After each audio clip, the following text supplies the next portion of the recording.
Hello student, welcome to the 22nd lecture of coordination compound. My name is Ram Parmar और आज के lecture में हम लोग स्ट्रक्चरल आइसोमेरिज्म का पार्ट फिनिश करेंगे। स्ट्रक्चरल आइसोमेरिज्म में हम लोगों ने पढ़ा था आयनाइजेशन आइसोमर्स, उसके बाद हम लोग ने हाइड्रेट आइसोमर्स पढ़ा था, लिंकेज आइसोमर्स पढ़ा था और लिगैंड आइसोमर्स पढ़ा था। लिंकेज आइसोमेरिज्म में मैंने आपको ट्रिक भी दिया था। अभी हमारे स्ट्रक्चरल आइसोमेरिज्म में सिर्फ दो ही पार्ट्स बाकी हैं, that is one is coordination isomerism and second is polymerisation isomers. If time permits तो हम लोग ज्योमेट्रिकल आइसोमेरिज्म का इंट्रोडक्शन ले लेंगे, अदरवाइज हम लोग नेक्स्ट लेक्चर में कंटिन्यू करेंगे। ठीक है, तो students, if we start with the fifth type of structural isomerism is coordination isomerism. Coordination isomerism, as the name suggest, इसमें कोऑर्डिनेशन स्फीयर में कटायन और अनायन दोनों होना चाहिए। सो कोऑर्डिनेशन आइसोमेरिज्म का इंट्रोडक्शन पार्ट जो है, it is shown by only those coordination compounds having cationic complex और अनायनिक कॉम्प्लेक्स, जिसमें कटायन कॉम्प्लेक्स हो, अनायन भी कॉम्प्लेक्स हो। So it is shown by only those coordination compounds, only those coordination compound which have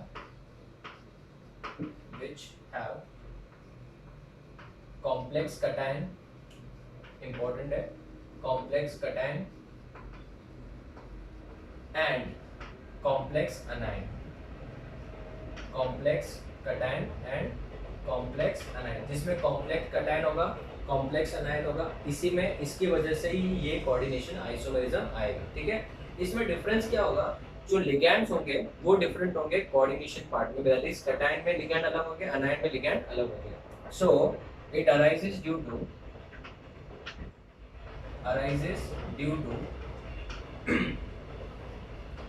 difference in ligands in cationic and anionic parts, cationic and anionic part, cationic और anionic part में ligands के difference की वजह से coordination isomerism आएगी। अभी इसको समझाने के लिए बेटा एक बेस्ट एग्जांपल ही दूंगा, ठीक है ना। एग्जांपल है cobalt NH3, cobalt NH3 6 times, ठीक है ना, cobalt NH3 6 times, chromium chlorine 6 times, ठीक है ना, एकदम सिंपल है। तो सबसे पहले इसको पहचानने का एकदम सिंपल तरीका यही है कि कॉम्प्लेक्स कटायन होना चाहिए और कॉम्प्लेक्स अनायन होना चाहिए। ये दिख जाए, दो स्क्वायर ब्रैकेट दिख जाए तो कोऑर्डिनेशन आइसोमेरिज्म कंपलसरी, याद रखना बेटा, सिंपल। जैसे एम्बेडेड लिगैंड दिख जाए तो हम लोग लिंकेज आइसोमर्स बोलेंगे, तो ऐसा कभी दिख जाए दो स्क्वायर ब्रैकेट तो सिंपल है बेटा, आंख बंद करके आप क्या चेक कर सकते हो, कोऑर्डिनेशन आइसोमेरिज्म। अभी इसमें क्या होगा, जो लिगैंड्स है वो डिफरेंट होंगे। कैसे, यहाँ पे 6 क्लोरीन है, यहाँ पे 5 अमाइन है, तो मैं क्या कर सकता हूँ इसको मैं ऐसे लिख सकता हूँ, देखो ध्यान से, इसके अंदर एक अमाइन कम कर दो तो कोऑर्डिनेशन नंबर 5 हो जाएगा ना, फिर तो गड़बड़ हो जाएगी। तो इधर से एक क्लोरीन यहाँ पे ले लो, इस तरीके से, ठीक है। फिर क्या करूंगा, इसमें क्या लिखना पड़ेगा, इधर क्लोरीन कितने हो जाएंगे 5 और एक अमाइन यहाँ पे लिख लो। तो अभी ये क्या है बेटा, कटायन, और ये वाला पार्ट क्या है, अनायन, ठीक है ना। तो इस वाले को इसके साथ, ये नंबर 1, ये नंबर 2, ठीक है, इस वाले को इसके साथ अगर कंपेयर करो तो due to difference in ligands, इसमें due to the difference in ligands in cationic and anionic part, ये वाला पार्ट कटायनिक है, ये वाला पार्ट अनायनिक है, दोनों में डिफरेंस क्या है, लिगैंड्स का। यहाँ पे 5 अमाइन, यहाँ पे 6 अमाइन, यहाँ पे 5 अमाइन एक क्लोरीन, यहाँ पे 6 क्लोराइन, यहाँ पे 5 क्लोरीन और एक अमाइन है। So due to the difference in ligands in cationic and anionic part, cation में लिगैंड्स में डिफरेंस है, अनायन में भी लिगैंड्स में डिफरेंस है, तो उसको हम लोग क्या बोलेंगे, कोऑर्डिनेशन आइसोमेरिज्म। इसके अलावा मैं ऐसा भी कर सकता था, ये वाला देखो, कोबाल्ट NH3 4 टाइम्स, 2 क्लोरीन, बराबर है, 2 अमाइन वहां पे भेज दो, तो यहाँ पे क्या आएगा, क्रोमियम क्लोरीन कितने हो जाएंगे 4, बिकॉज टोटल 6 थे, 2 यहाँ पे 4 यहाँ पे, और यहाँ पे अमाइन कितने हो जाएंगे 2, तो कोऑर्डिनेशन नंबर अभी भी कितना है, 6 ही है। फोर्थ वाला अगर मैं एग्जांपल देखूं तो कोबाल्ट यहाँ पे NH3 3 टाइम्स और एक क्लोरीन और ले लो फिर वहां से उठा के, तो यहाँ पे क्लोरीन अभी कितने बच जाएंगे, 3 क्लोरीन बच जाएंगे, NH3 कितने हो जाएंगे, 3 हो जाएंगे, बराबर है। ऐसे अगर हम लोग लिखते जाए तो थोड़ा टाइम लगेगा, बट इसमें बेटा और कोई ऑप्शन नहीं है। NH3 3 टाइम्स 4 बार क्लोरीन, और यहाँ पे क्लोरीन कितनी बार हो जाएंगे, 2 बार, NH3 कितनी बार हो जाएंगे, 4 बार हो जाएंगे, बराबर है। फिर अगर मैं 6th वाला स्ट्रक्चर बनाऊं,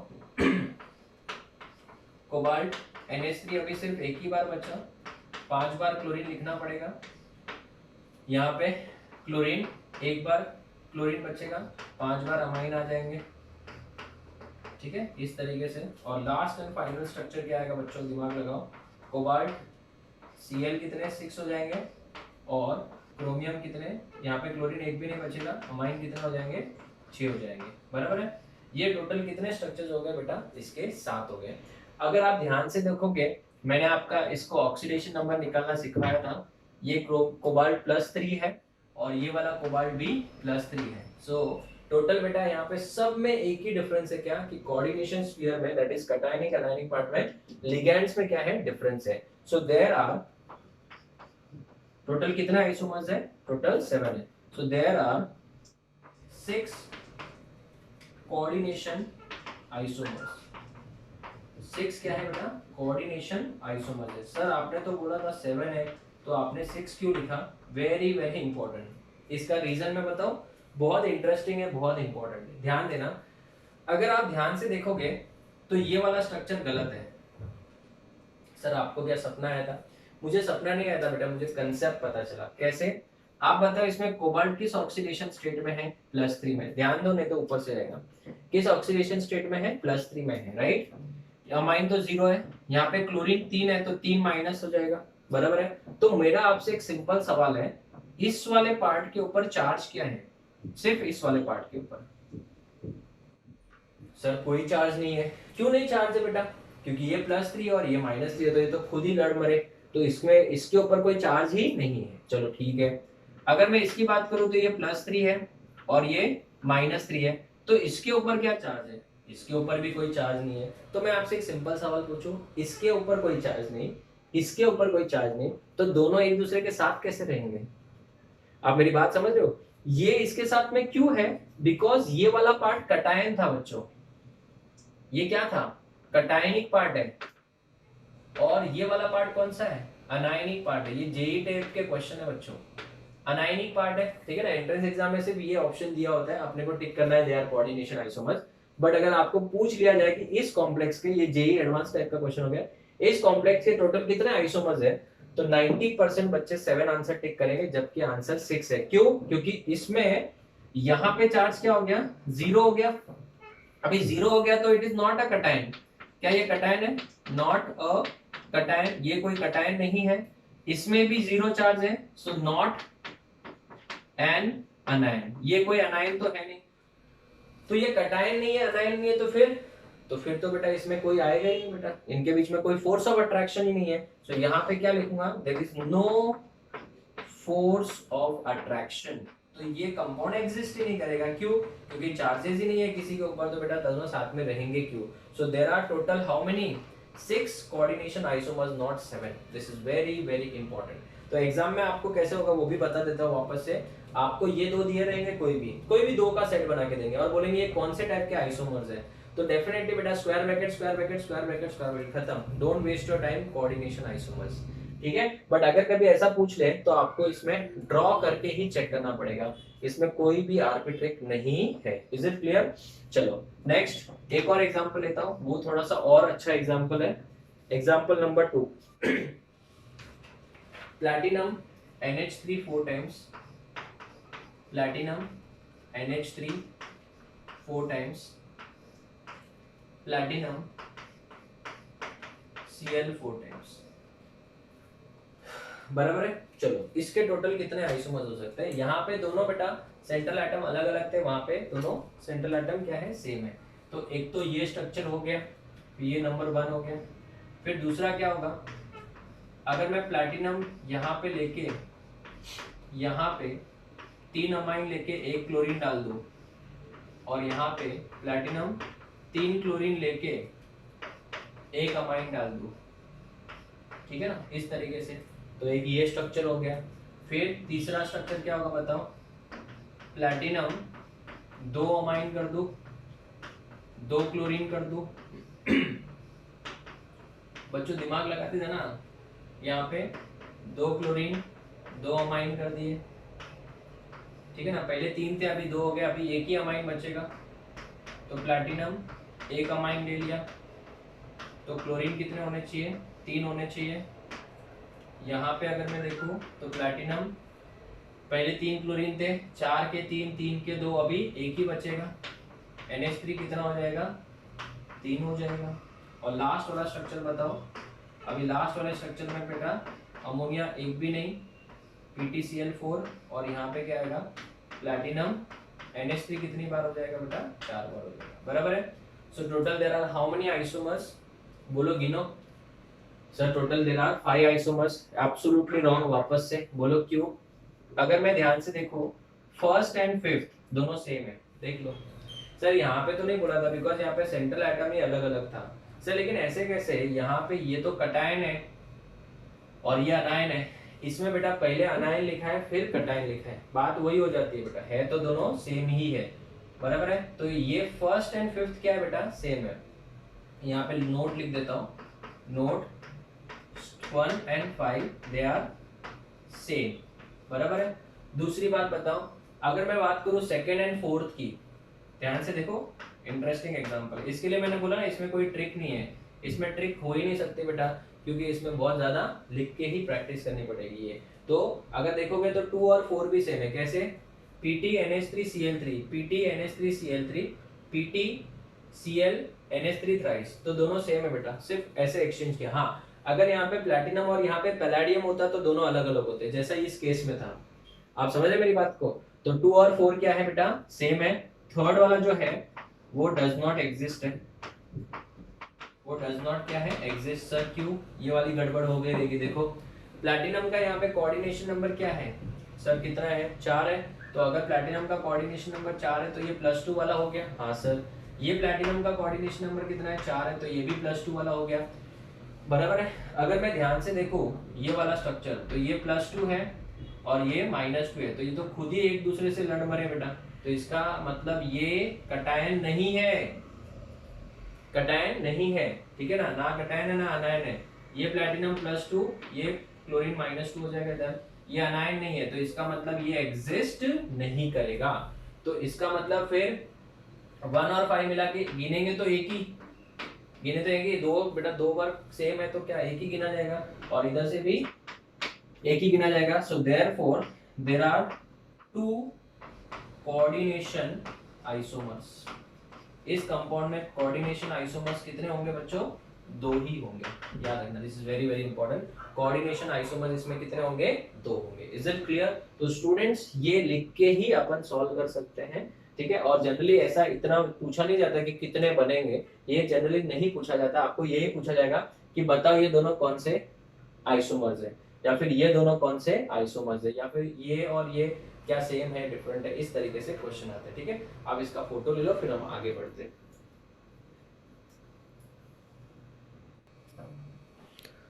Okay students, so the last type of structural isomerism is polymerization isomerism, बराबर है ना। सबसे पहली बात तो they are not true isomers, तो पढ़ क्यों रहे, इसके ऊपर भी क्वेश्चन आता है, इसके लिए पढ़ रहे और कुछ नहीं। they are not true isomers, ये रियल में बेटा आइसोमर्स कहलाने लायक नहीं है। सर क्यों, because they have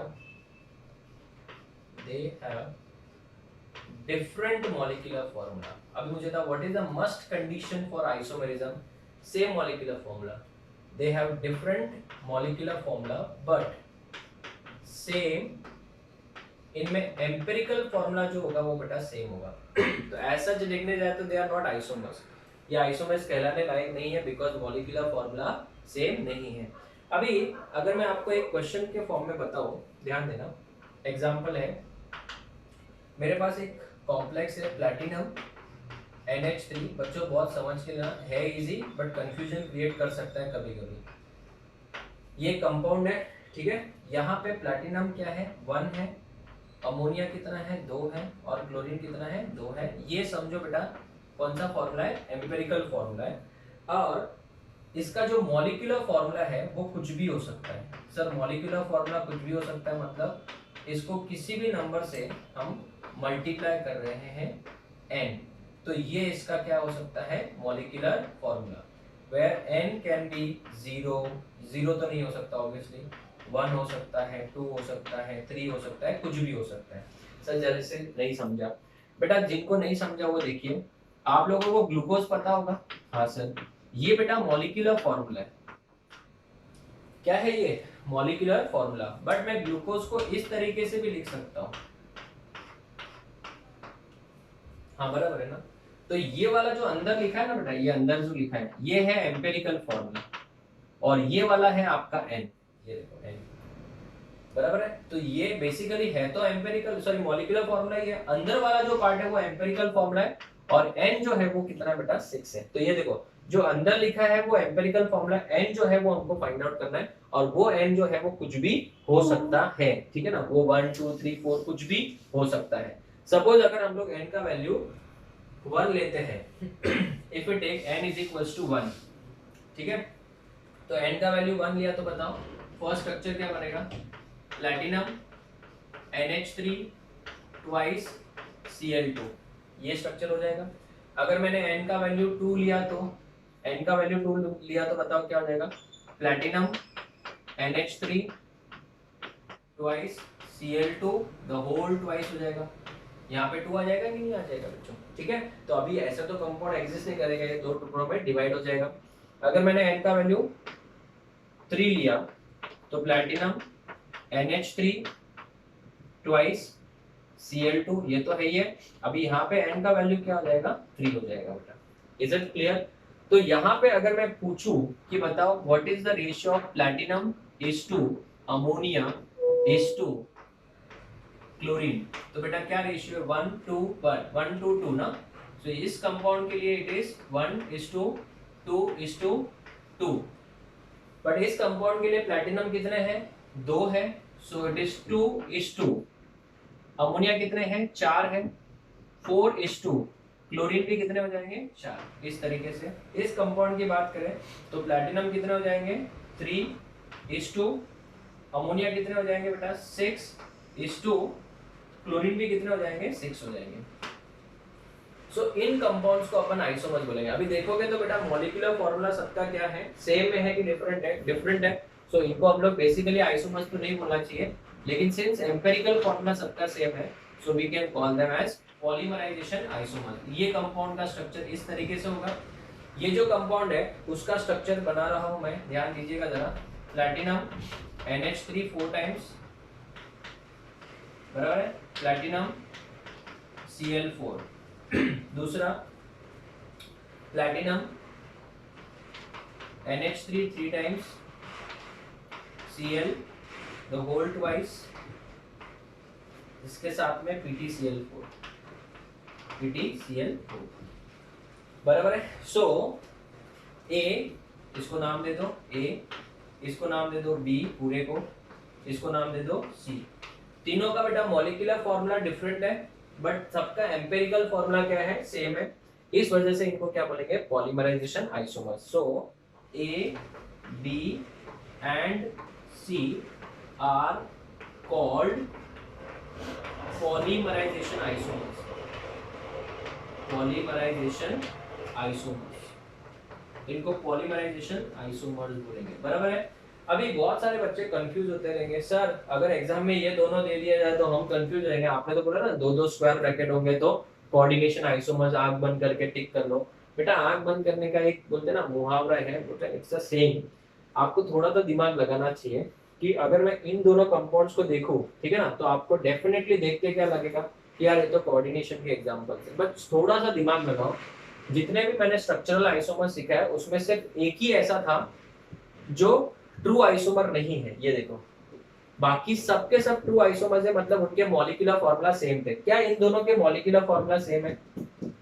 एकदम आंख बंद करके मत चलना बेटा, खड्डा आएगा बीच में। इनके क्या मॉलिक्यूलर फॉर्मूला सेम है? नहीं ना। तो अगर आप ध्यान से देखोगे तो ये बेटा इनका एम्पिरिकल फॉर्मूला सेम है बट मॉलिक्यूलर फॉर्मूला सेम नहीं है। इस वजह से मैंने वो इरेज नहीं किया। आप इसमें से किन्हीं भी दो को ले लो, ये दो ले लो, ये दो ले लो, कोई भी दो ले लो, ठीक है ना, आपके ऊपर डिपेंड करता है। किसी के अंदर में बेटा मॉलिक्यूलर फॉर्मूला चेक करो, मॉलिक्यूलर फॉर्मूला सेम आएगा। बट यहाँ पे इन दोनों को भी अगर आप देखो sir square bracket square bracket square bracket square bracket, हम तो गलती कर बैठे, हमने तो टिक कर दिया, तो बेटा वो आपकी गलती होगी, क्योंकि मैंने तो आपको बता दिया था कि कोऑर्डिनेशन आइसोमेरिज्म के लिए मॉलिक्यूलर फॉर्मूला सेम होना ही चाहिए। सब आइसोमेरिज्म के लिए मॉलिक्यूलर फॉर्मूला सेम होना चाहिए। आइसोमेरिज्म का मीनिंग ही वो होता है।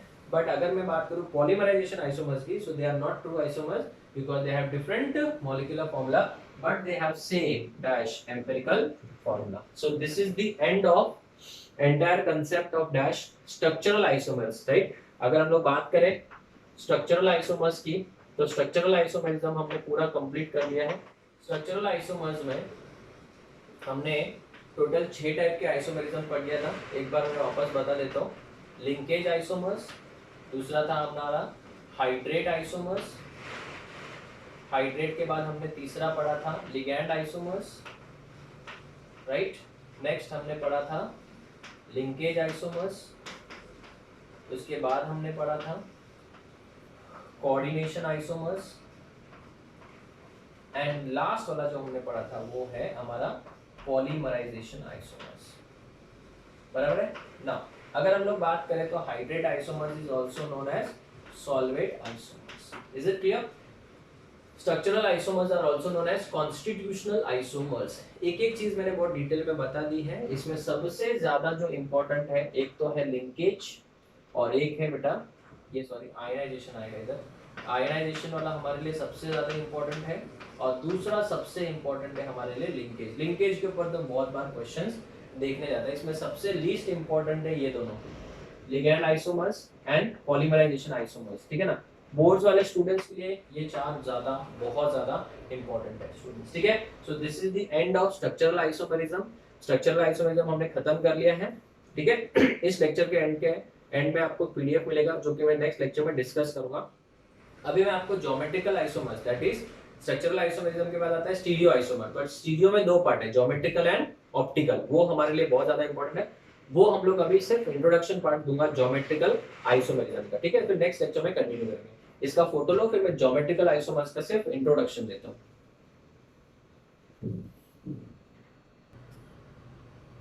Okay students, so let's start with a very important part, stereo isomerism. Last lecture में मैंने आपको इंट्रोडक्शन दिया था, ठीक है ना। आज हम लोग इसको स्टार्ट कर रहे हैं।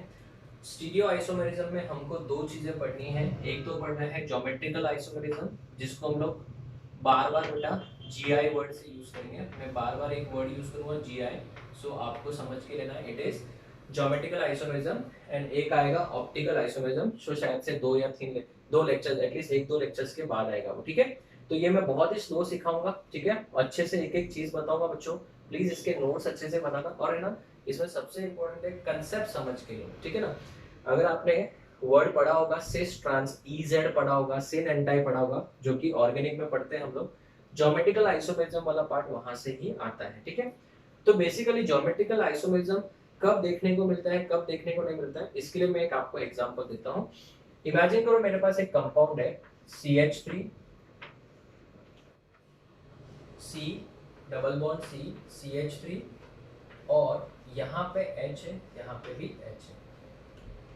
एक ये कंपाउंड है और एक ये वाला कंपाउंड है CH3, यहाँ पे H है, यहाँ पे CH3 और यहाँ पे एक H है। दोनों कंपाउंड्स का नाम ब्यूट-2-ईन ही है। क्या नाम है इसका? ब्यूट-2-ईन ही है। बट दोनों में डिफरेंस क्या है बच्चों? दोनों में डिफरेंस एक ही है कि यहाँ पे किधर गया चौक, हाँ भैया, यहाँ पे ये है कि यहाँ पे जो डबल बॉन्ड है, बराबर है, डबल बॉन्ड है, इसके सेम साइड में सेम ग्रुप है, ये देखिए। तो इस कंपाउंड को हम लोग बेटा बेसिकली क्या बोलते हैं? सिस बोलते हैं। जबकि यहाँ पे जो डबल बॉन्ड है, जिसको हम लोग रिस्ट्रिक्टेड रोटेशन साइड बोलते हैं, उसके ऑपोजिट साइड में सेम ग्रुप है, या फिर हाइड्रोजन को भी सर्कल कर सकते हैं, ठीक है। इसको आप बोलते हो ट्रांस। ये हो गया आपका सिस एंड ट्रांस, ठीक है। अभी इसको सिस और इसको ट्रांस क्यों बोलते हैं? कोई कोई बच्चे बोलते हैं सर इसको ऐसा घुमा दो ना, घूम नहीं सकता क्या? देखो बेटा एकदम अच्छे से समझ के लेना ना, look at these two structures. ये दो स्ट्रक्चर्स देखो, ये देखो, ठीक है। एक ये स्ट्रक्चर देखो और एक ये वाला स्ट्रक्चर देखो, अच्छे से देखो, ठीक है। पहले इसको अच्छे से देख लेते हैं।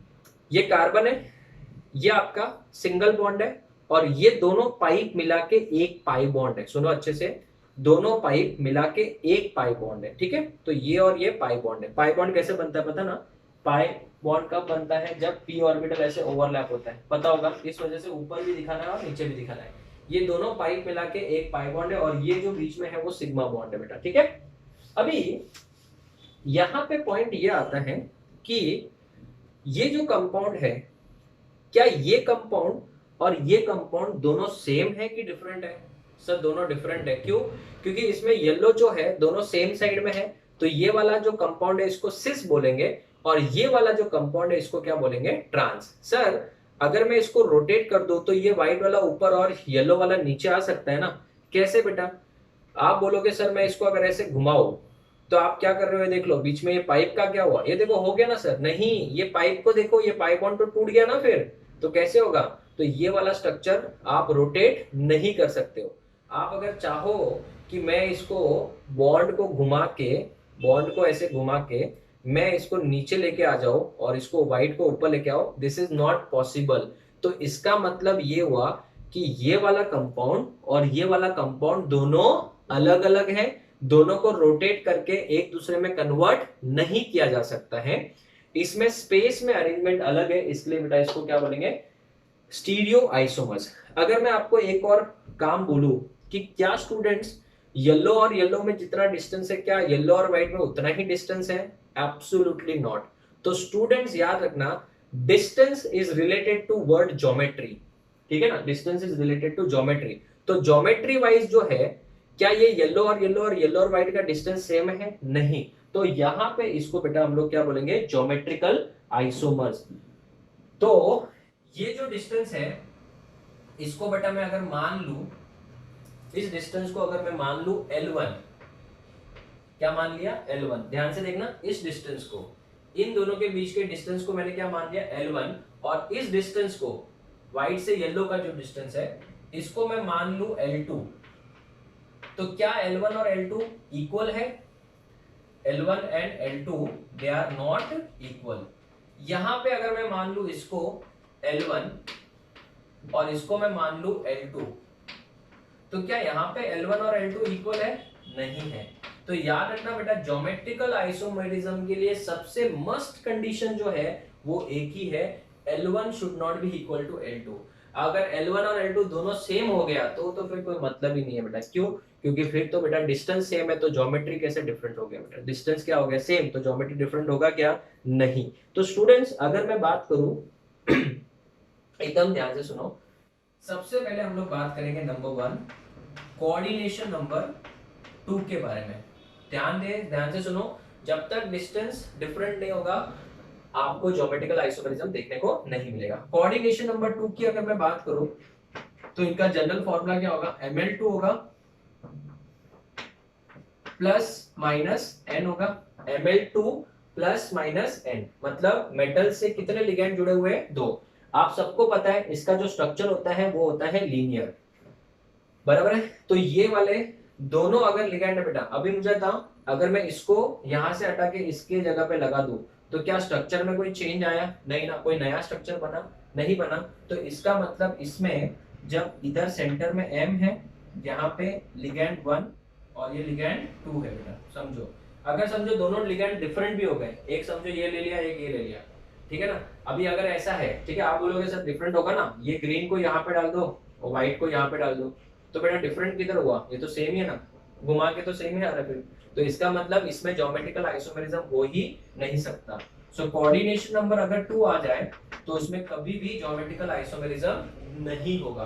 तो अगर मेरे पास में एक एग्जांपल है बच्चों, समझ लो, जो अपन मैकआर्थर फॉरेस्ट साइनाइड प्रोसेस में भी पढ़ते हैं, या फिर अगर मैं ये अमोनिया वाला ले लूं, चलो ठीक है ना, ये मैं करता फॉर साइनाइड प्रोसेस होता तो यहाँ पे साइनाइड आता, राइट।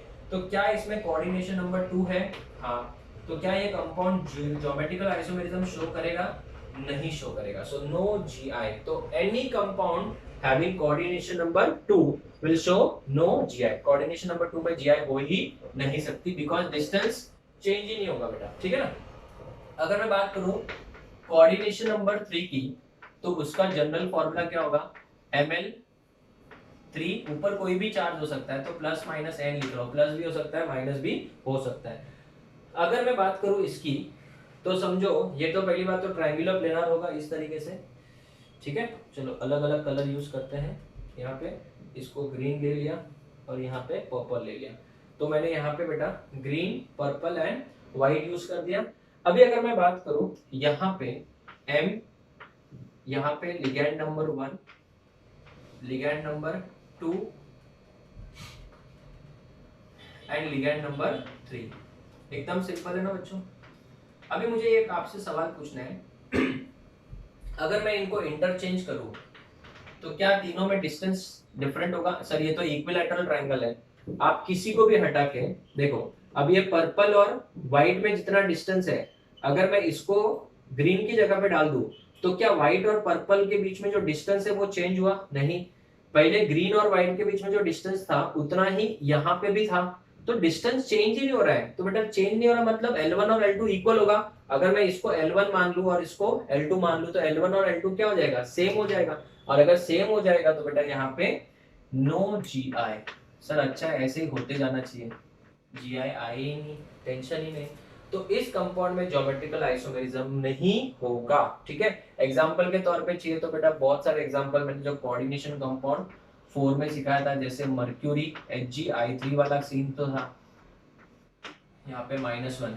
इसमें अगर हम लोग बात करें तो इसमें कोई भी ज्योमेट्रिकल आइसोमेरिज्म नहीं होगा, ठीक है। अगर लिगैंड्स अलग अलग भी हो जाए तभी भी नहीं होगा। Next and final case for this day, next lecture में आगे बढ़ेंगे। Coordination number 4।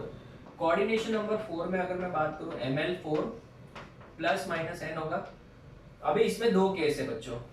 केस 1 कौन सा? sp3 अगर हो गया दैट इज टेट्राहेड्रल तो क्या होगा? और अगर dsp2 हो गया दैट इज कौन सा? Square planar. एक सेकेंड ना स्टूडेंट्स, मॉडल लेते हैं अपन। ये देखिए ना, लुक एट दिस स्ट्रक्चर बेटा, ये टेट्राहेड्रल स्ट्रक्चर है। अगर मैं इसके ऊपर चारों ग्रुप्स अलग अलग भी जोड़ दूं, समझा? टेट्राहेड्रल स्ट्रक्चर में बेटा सबके बीच में जो डिस्टेंस होगा वो सेम ही होगा, ठीक है ना। देखने में आपको अलग लगता है बट मेरे पास तो मॉडल है तो आपको डाउट आएगा ही नहीं कभी जिंदगी में। ये है आपका टेट्राहेड्रल स्ट्रक्चर, बराबर है। तो अगर मैं यहाँ पे सेंटर में मेटल लिख दूं, ये है आपका ligand number 1, this is ligand number 2, this is ligand number 3 and this is ligand number 4। अभी आप मुझे बताओ बच्चों, एकदम सिंपल आपके सामने एग्जैक्टली सामने लाता हूं। ग्रीन और व्हाइट के बीच में जितना डिस्टेंस है, ग्रीन और पर्पल में भी उतना ही डिस्टेंस है, ग्रीन और येलो में भी उतना ही डिस्टेंस है। तो मुझे एक सिंपल सा सवाल पूछना है, अगर मैं इन दोनों को इधर से इधर इंटरचेंज भी कर दूं तो क्या कोई नया कंपाउंड बना क्या? सर नहीं बना। क्यों नहीं बना? बिकॉज डिस्टेंस तो अभी भी उतना ही है जितना पहले था। तो मुझे ये बताओ कि पोजीशन इंटरचेंज करने से क्या डिस्टेंस चेंज हो रहा है? नहीं। यहाँ पे मैं पोजीशन अगर इंटरचेंज कर दूं तो डिस्टेंस चेंज हो रहा है। देखो अगर मैं इस H को हटा दूं, यहाँ पे H लगा दूं और ये CH3 को इधर डाल दूं तो ये वाला स्ट्रक्चर हो जाएगा। तो डिस्टेंस चेंज हो रहा है क्या? नहीं। यहाँ पे हो रहा है, यहाँ पे नहीं हो रहा है। देखो येलो और ग्रीन में जितना डिस्टेंस है, इस येलो को यहाँ से हटा दिया, ठीक है, येलो को यहाँ से हटा के इधर डाल दिया, तो पहले जितना डिस्टेंस था अभी भी उतना ही डिस्टेंस है बेटा। तो डिस्टेंस तो चेंज ही नहीं हो रहा है, तो ज्योमेट्रिकल आइसोमेरिज्म का कोई सवाल ही नहीं है। तो यहाँ पे क्या लिखोगे? No geometrical isomerism, no geometrical isomerism. और ये वाला एग्जांपल के तौर पे अगर आपको चाहिए तो निकल, जितने भी sp3 वाले होंगे इन सब में निकल टेट्राक्लोराइड, ये वाला इसमें देखा होगा आपने हाइब्रिडाइजेशन कौन सा था? sp3 था। तो याद रखना बेटा टेट्राहेड्रल शेप आ जाए तो बस आराम ही आराम है, आराम ही आराम। क्यों? क्योंकि इन दैट केस क्या होगा बेटा, टेट्राहेड्रल शेप में ज्योमेट्रिकल आइसोमेरिज्म का कोई सवाल ही नहीं, ठीक है। चलो last point for the day, इसका जस्ट इंट्रोडक्शन है। नेक्स्ट लेक्चर में बेटा मैं आपको इसके ऊपर बहुत डिटेल में सिखाने वाला हूँ अच्छे से, ठीक है। खाली स्क्वायर प्लेनर कॉम्प्लेक्स ही डिस्कस करेंगे नेक्स्ट लेक्चर में, दैट विल बी DSP2, ठीक है। अभी जस्ट इंट्रोडक्शन दे रहा हूँ, ठीक है। इसको हम लोग क्या बोलेंगे, स्क्वायर प्लेनर। अगर आपको कोऑर्डिनेशन नंबर 2 से लगा के अभी तक मन में डाउट आया रहेगा ये क्या बोल रहे हैं Ram sir, distance distance distance, अभी हमारे दिमाग में डिस्टेंस बढ़ते जा रहा है, तो बेटा अभी आपका कंसेप्ट एकदम क्लियर हो जाएगा, मैं आपको बताता हूँ कैसे, ठीक है। चलो मेरे वर्ड्स के ऊपर अच्छे से ध्यान देना बच्चों। अगर मैं बात करूँ लिगैंड्स के बारे में, ठीक है, तो सबसे पहली बात तो इनका जो जनरल फॉर्मूला होगा वो क्या होगा, Ml4 ही होगा, same plus minus n। Square planar complex कैसा होता है, इस तरीके से होता है, ये लिगैंड 2, ये लिगैंड 3, ये लिगैंड 4 और ये लिगैंड 1, करेक्ट है ना। ये आपके 4 लिगैंड्स हो गए। अभी अगर मैं ध्यान से देखूं, ध्यान से देखा बच्चों तो इसको अगर समझो यहाँ पे डाल देते हैं हम लोग इस तरीके से, ठीक है। यहाँ पे तो चारों अलग अलग है, बट मैंने यहाँ पे समझो 2 सेम 2 अलग रखे, बराबर है। तो यहाँ पे मुझे एक बात बताओ ये एंगल कितना है सर, 90 डिग्री, ये वाला एंगल 90 है, जबकि ये वाला एंगल कितना है, 180 है। तो 90 डिग्रीज में जितना डिस्टेंस होगा क्या 180 में उतना ही होगा, नहीं ना। अभी जैसे मैं आपको एक सिंपल सी चीज बताता हूँ, अगर मैं बात करूं ये वाला डिस्टेंस की, चलो एक काम करते हैं, नीट डायग्राम बनाते हैं, इतना अच्छे से नहीं बना, ठीक है, इधर ध्यान देना। अगर हम लोग एक स्क्वायर प्लेनर कॉम्प्लेक्स बनाते हैं, स्टूडेंट्स सिर्फ 2 to 3 मिनट्स, ज़्यादा नहीं लगेगा, ध्यान देना। अगर मैं एक स्क्वायर प्लेनर कॉम्प्लेक्स बनाता हूँ इस तरीके से, समझने के लिए अच्छा हो जाएगा और कुछ नहीं, ये तरीके से, ठीक है। देखिए ये आपका स्क्वायर हो गया, बराबर है। यहाँ पे सेंटर में कौन है, मेटल है, करेक्ट। अभी अगर मैं बात करूं तो ये आपका फर्स्ट लिगैंड समझो, ये सेकेंड लिगैंड, ये थर्ड और ये आपका फोर्थ लिगैंड, करेक्ट है। यहाँ पे मैंने लिख दिया लिगैंड नंबर 1, ये लिगैंड नंबर 2, ये लिगैंड नंबर 3 और ये लिगैंड नंबर 4 है बेटा। तो मेरा आपसे एक सिंपल सा सवाल ये है बेटा कि अगर मैं लिगैंड 1 और 4 के डिस्टेंस को मेजर करूं तो क्या मैं इसको L1 नाम दे दूं, हाँ सर, ठीक है ना। जैसे इसको देखो बेटा 1 और 4 को सेम है, और अगर मैं इस डिस्टेंस को मेजर करूं तो क्या मैं इसको दूसरा नाम दे दूं L2, कोई भी दो ले लो। तो क्या ये डिस्टेंस और ये डिस्टेंस सेम है या डिफरेंट है बच्चों, सर डिफरेंट है, क्यों, पाइथागोरस थ्योरम आता होगा ना। अगर मैं बात करूं इस केस में, टेट्राहेड्रल के केस में, सुनो टेट्राहेड्रल के केस में अगर ध्यान से देखिए तो जितना ये डिस्टेंस था उतना ही ये डिस्टेंस था, उतना ही ये डिस्टेंस भी था, सब डिस्टेंस बेटा सेम ही है, 2 आइटम्स का डिस्टेंस। जबकि यहाँ पे ऐसा नहीं है, देखो ध्यान से, यहाँ की बात करें तो ये जो डिस्टेंस है ये छोटा है और ये डिस्टेंस देखो इतना बड़ा है, बराबर है, इतना ज्यादा बड़ा है, और ये बेटा क्या है, छोटा है। तो इसका मतलब इसके केस में बेटा ये दोनों डिफरेंट है, बराबर है। अभी देखो इंटरेस्टिंग पार्ट, अभी ये वाला जो स्ट्रक्चर आप ध्यान से देख लो, येलो और येलो बाजू में, ग्रीन और ग्रीन बाजू में, अगर मैं इस येलो को यहां से उठा के इस ग्रीन की जगह पे डाल दूं तो क्या जितना पहले डिस्टेंस था येलो और येलो में, यहाँ पे जो येलो था, क्या उतना ही डिस्टेंस अभी भी है, नहीं। तो क्या मुझे बता, पोजीशन चेंज करने से येलो और येलो का डिस्टेंस चेंज हुआ। बहुत सारे गांव वालों को समझा भी नहीं देगा, क्या बोल रहे हैं, कुछ समझ में नहीं आ रहा। ये देखो वापस देखो, सुनो मेरी बात, देखो इधर एकदम तसल्ली था, लास्ट 2 मिनट्स। ये येलो और येलो के बीच में जो डिस्टेंस है इसको x मानो, हाँ सर मान लिया। अभी अगर मैं इस येलो को यहां से हटा के इस ग्रीन की जगह पे डाल दूं यहां पे, तो ये डिस्टेंस जो होगा वो y है, हाँ सर। क्या इधर जितना डिस्टेंस था पहले उतना इधर डिस्टेंस है, नहीं सर, दोनों अलग अलग डिस्टेंस है। तो कहना है येलो का पोजीशन चेंज करने से इसके रिस्पेक्ट में डिस्टेंस चेंज हुआ कि नहीं हुआ, हुआ। तो इस वजह से ये कंपाउंड आपको ज्योमेट्रिकल आइसोमेरिज्म शो करेगा। So it shows GR, very very very important. तो नेक्स्ट लेक्चर यहां से मैं स्टार्ट करूंगा, बट ये पूरी रामायण महाभारत वापस नहीं बताऊंगा, ध्यान से सुनो। अगर आप इस स्ट्रक्चर को देखोगे, इस स्ट्रक्चर को, तो इस वाले स्ट्रक्चर को हम लोग बोलते हैं सिस, क्या बोलेंगे, सिस। अगर दो सेम ग्रुप के बीच में एंगल 90 हो तो उसको क्या बोलते हैं, सिस बोलते हैं। और अगर दो सेम ग्रुप, ये येलो और येलो, यहाँ पे ग्रीन है और ये येलो है, इन दोनों के बीच में अभी एंगल कितना है सर, 180 है। देखो कितना है, 180, तो उसको बोलेंगे ट्रांस। तो इसमें बेटा सिस और ट्रांस का कंसेप्ट आएगा। सिस ट्रांस गया भाड़ में, ज्योमेट्रिकल आइसोमेरिज्म ये शो करेगा। Is it clear? तो student this is the end of lecture number 22। मैंने स्टीरियो आइसोमेरिज्म का इंट्रोडक्शन दे दिया in terms of geometrical isomerism. ये पूरी रामायण में नेक्स्ट लेक्चर में गाने वाला नहीं हूं। I will be directly starting with this coordination number 4 का ये वाला पार्ट स्टार्ट करेंगे। कोऑर्डिनेशन नंबर 4 हम लोग नेक्स्ट लेक्चर में पूरा कवर करेंगे। आज के लेक्चर के एंड में जो आपको वर्कशीट दिया है उसको आप सॉल्व करिएगा। इसमें मैंने स्टीरियो आइसोमेरिज्म का कुछ भी नहीं डाला है, ठीक है, स्टीरियो आइसोमेरिज्म का नहीं डाला है, सिर्फ स्ट्रक्चरल आइसोमेरिज्म के ऊपर के क्वेश्चंस है, वो आप कंप्लीट करिएगा। नेक्स्ट लेक्चर में हम लोग वो डिस्कस करने के बाद यहां से ही कंटिन्यू करेंगे, ठीक है। So we'll meet in the next lecture with a very detailed discussion of square planar complex and इसमें GI। तो बच्चों यार I think आपको समझ में आ गया होगा।